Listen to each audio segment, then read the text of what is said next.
کسی گنہگار کو تنہائی میں خاموشی سے سمجھانا زیادہ مناسب ہے تاکہ وہ عام لوگوں کے سامنے شرمندگی سے بچ جائے۔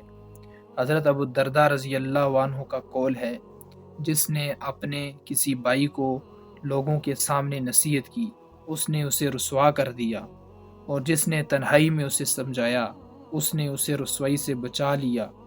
اگر وہ باز نہ آئے تو نیک لوگ اسے بلا کر ڈانٹ ڈپٹ کر کے پرمعصیت زندگی چھوڑ دینے پر مجبور کریں۔ اگر انہوں نے ایسا نہ کیا، یہ گناہ عام ہو جائے گا، یہ لوگ مجبور ہو جائیں گے اور گناہوں کے بڑھتے سیلاب کو نہ روک سکیں گے۔ سیلاب کے دہانے کو ابتدا میں معمولی کوشش سے بند کیا جا سکتا ہے، اگر بڑھ کر وہ دریا بن گیا تو پھر کوئی بڑی کوشش بھی اسے روکنے میں کامیاب نہ ہوگی۔